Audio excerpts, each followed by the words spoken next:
Next up, we have Vintage Story from the Vintage Story soundtrack. Once again, everybody, this is a Basterd's LFA, a layman-friendly analysis. I'm a professionally trained musician, a composer, and my objective here is to explain things in a way so that you don't have to be one to understand what is happening here musically. This was a product of the bribe list. You can 100% bribe me into giving your song priority, and this one was a worthy battle done on stream. So, if you like the sound of the concept of this video, not of the bribe list, make sure to follow the channel, subscribe to the channel, whatever term you want to use, like the video, share the video, leave a comment, turn on notifications, all that good stuff. 2 disclaimers. Number 1, this is my first time hearing this track ever, so I will be pausing a lot, as I will be pointing things out as I hear them. And number 2, this is recorded live on stream.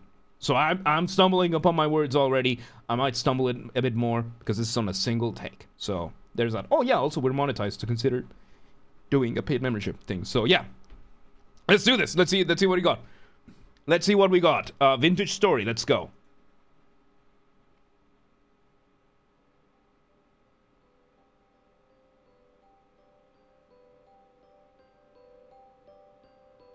For a second, I was worried that I had lost audio on my end, but there you go, a very, very long fade in. So I've expressed my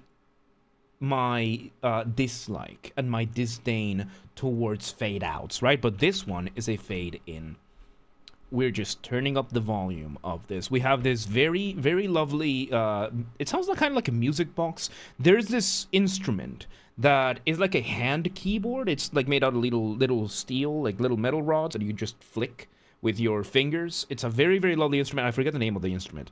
And I'm horrible with names, right? So it's one of those. It sounds like one of those, but it also could be a music box.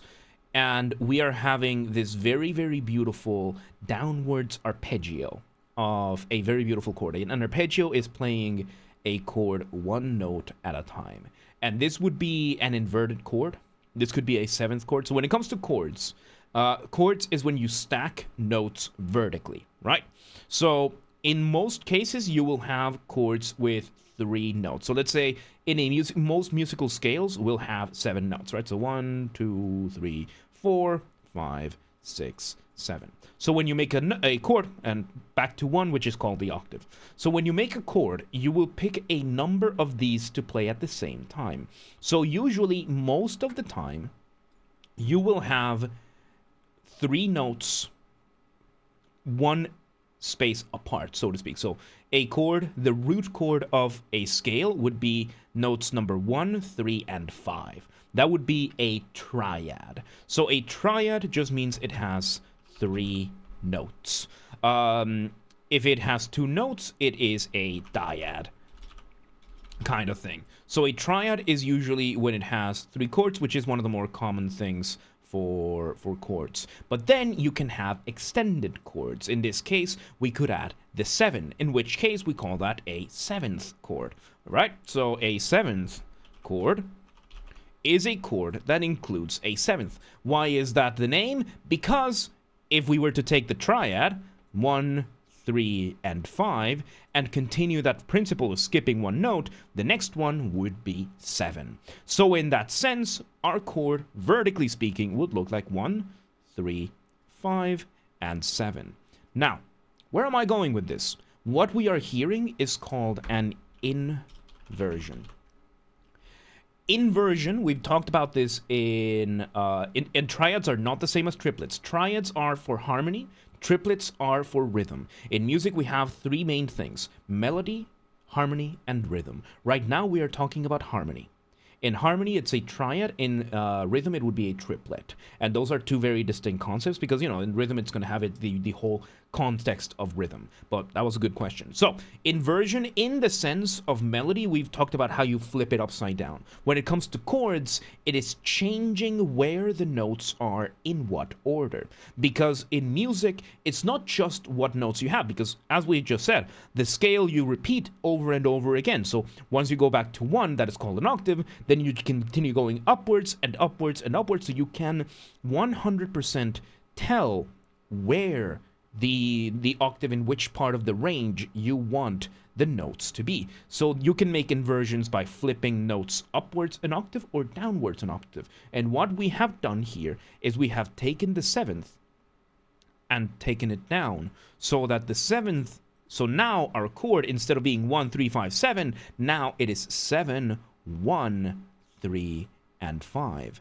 And if we arpeggiate that and we go downwards, the way it will now sound is that we will have 5, 3, 1, and 7, but because 1 and 7 are right next to each other, it is going to sound kind of like a scale instead of a chord.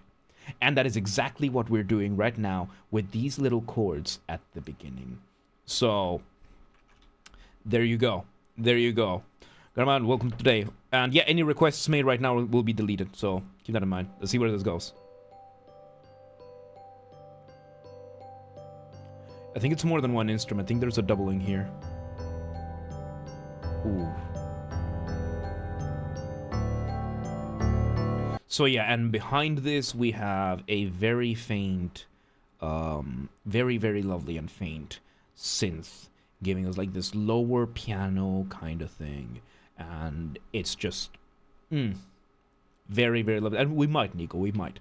And it's giving us a very lovely accompaniment to this very lovely, and by the way, this could be considered our motif. It has been playing for long enough that I would maybe call it a motif. The motif, of course, being the smallest version of your musical idea, the seed from which everything else comes from. And Gargamel, welcome to the day, by the way. I saw I just didn't say the things. So let's see where this goes, because we're 25 seconds into a 3-minute piece, and this is very lovely. Let's see where this goes.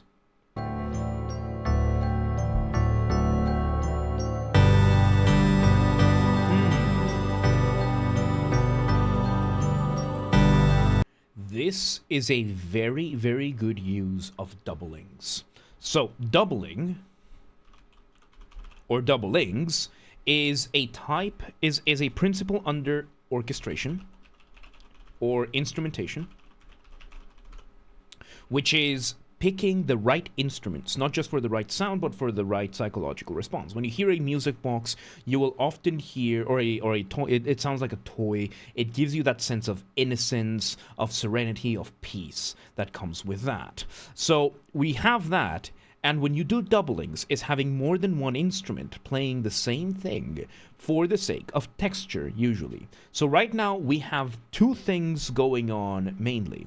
Number one, we have the music box giving us this very lovely, like almost like rain texture that is just falling down and down and down. And then we have the other keyboard in the lower end giving us these more syncopated blocks, vertical blocks, kind of like vertical blocks of just staccato, very sudden, very much just being the accompaniment and giving us a very, very lovely thing. But what we had just now is we had a moment where we had a second instrument mimicking what was happening down here just up above. So we now have two lines giving us more to this. But now we also had another instrument giving us the exact same thing that this piano keyboard was playing, but closer to the middle, adding more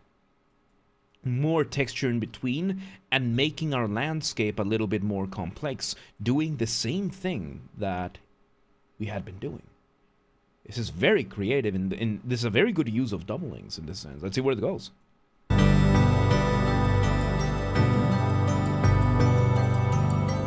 love it. Oh, melody. Oh, that's lovely. So yeah, that now sounds like our actual motif. That sounds like our actual motif, and this whole time we were not hearing the motif, we were just hearing the accompaniment. We bring a lovely, lovely melody high up above everything else. I call this a flying melody. This is a colloquial term, by the way, which means there is no official academic term, or at least I'm not using it. We have a fairly busy like lower end, very busy middle, all this kind of stuff. And up above, we have this very lovely melody. Slower, just soaring through everything. I like how this visualization is slowly turning into an actual picture. So yeah, let's see where this goes. Oh, lovely, lovely melody.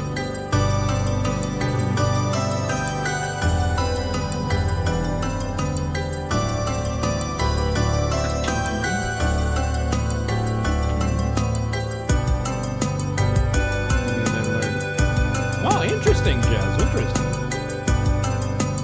Okay. So now we've taken we took the top melody out, so this one is gone, and we put another melody in between, giving us that's a similar rhythm to that flying melody, just from the middle instead. Just from the middle instead. So it's a very, very lovely, it's very serene. This whole thing is very, very serene. So yeah, it's very, very serene. I like it.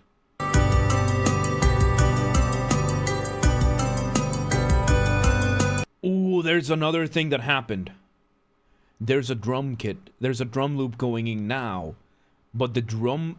Remind me to show you the Dream Theater thing. The drum kit is ever so slightly displaced, rhythmically, that it completely changed. It completely changed the way that it feels. Like, there's this one song from Dream Theater that the guitarist is playing the exact same thing, and the big difference is the drummer changing the rhythms, and it completely changes the landscape. And some of it is like the drummer is just playing just a little bit earlier, just a little bit later, and it just So not the main menu theme, it just plays randomly or during specific circumstances. Interesting, because I would have seen, like, this reminds me of Stardew Valley. That level of just lovely. So, let's see. But yeah, those drums. Oh, this is so lovely.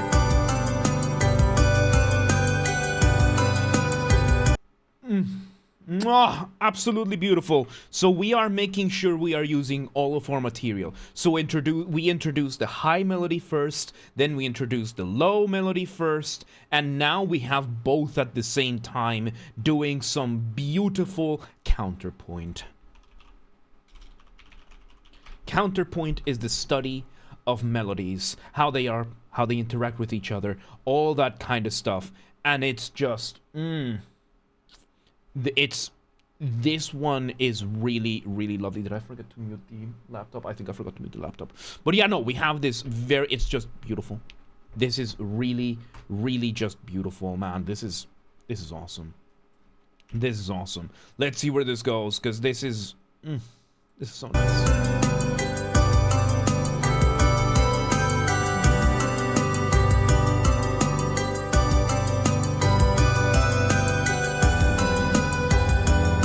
Very lovely. We develop.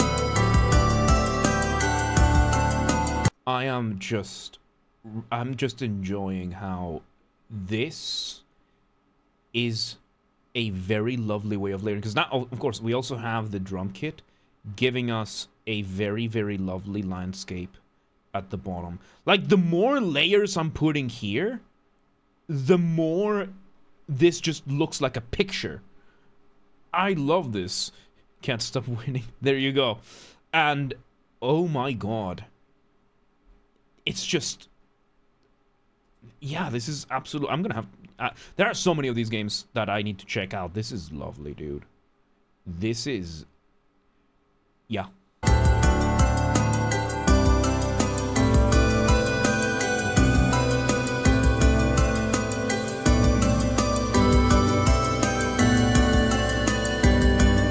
It's like development. Ooh, and that middle melody now has changed ever so slightly. It gave us a very lovely common tone modulation. So when it comes to modulation, what is modulation, right? Modulation is when you change key signatures. What is a key signature? Is the It's the what's it called? Thank you for the $5. It's the when you change a key signature is the chords that you're using. Sorry, I got distracted because I got bribed. It's when you change the chords that you're using, the scales and everything, right? So modulation is that you can move many ways, and common tone is just when you keep one note that is the same in both sets of chords, and you change then the set of chords that you're using. That's what just happened over here. Common tone modulation, which now it completely changes the landscape entirely. And it was in a very, very lovely and dramatic way. And yeah, we're gonna watch the trailer for this after this. Yeah, let's do this. Let's see. Yeah, we changed the melody as well. Oh.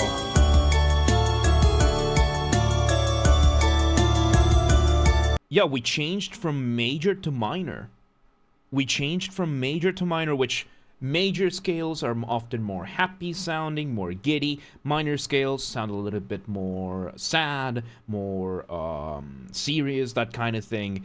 And we went with that. We went and did that type of modulation. Look at that.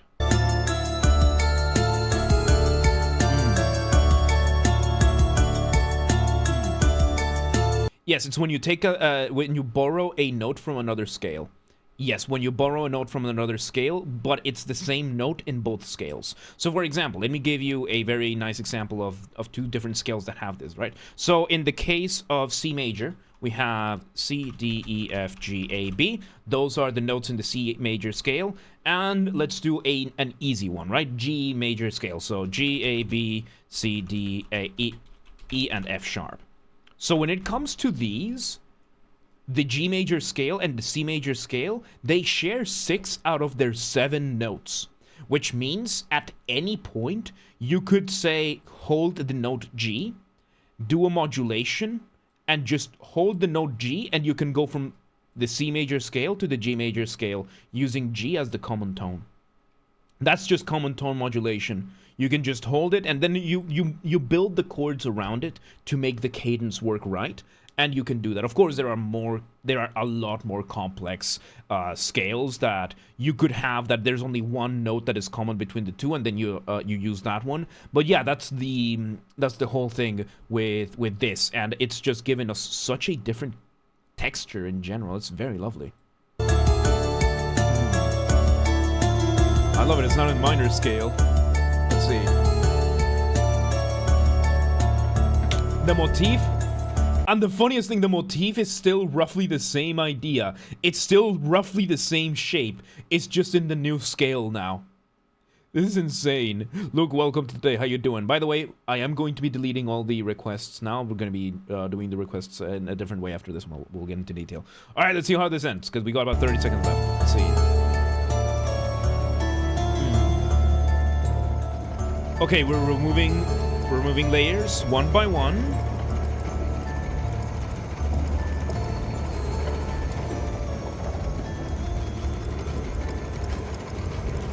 And we change it to a locomotive sound.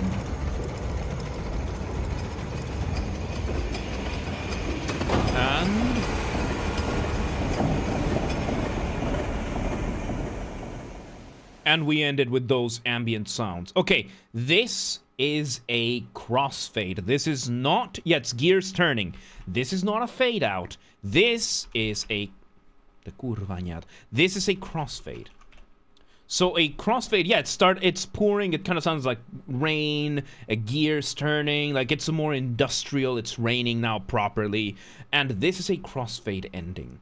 As you heard, the volume of the instrument, so we were taking layers off of the piece first, and then we started fading down while we faded up the other one. So very, very lovely. Not where I thought the ending was gonna go. It still was nice. It just was a bit of tonal whiplash considering where the rest of it was. Still worked. It still worked. So I thought it was gonna just fade at first, but I heard the machinery at first, so it at least it didn't just fade out. So there you go. There you go. Crossfades I consider to be acceptable enough. Especially if you do something like this, that you change over to some sort of ambiance or atmospheric sound. So yeah, there you go. That was Vintage Story from the Vintage Story original soundtrack. That was beautiful. Not too many layers. It was a surprisingly simple piece. It just really good use of doublings, really good use of texture, and just a beautiful way of building around things. That was beautiful. There you go. Once again, everybody, this has been a Basterd's LFA, layman-friendly analysis. I'm a professionally trained composer. I'm a professionally trained musician, a composer. My objective here has been to explain things in a way so that you don't have to be one to understand what's happened here musically. If you're watching this on the video archive, thank you for watching. Make sure you're subscribed to the channel, like the video, share the video, leave a comment, turn on notifications, consider becoming a member, support me with money. Do not put your economic well-being at risk. You come first. Phrasing. And, of course, if you want to listen to this without me interrupting every 3 seconds, I will be linking it down below. If you want to request a song and you're not on the live stream, you go to the Discord, go to the LFA requests channel, follow the instructions on the pinned messages over there. And if you want to watch the streams live, links to the Discord and the Twitch will be in the description with this stream schedule showing on your local time zone so that you don't have to calculate those things. So, yeah, with that being said, there you go, Vintage Story. That was lovely. That was lovely. But, yeah, let's move on.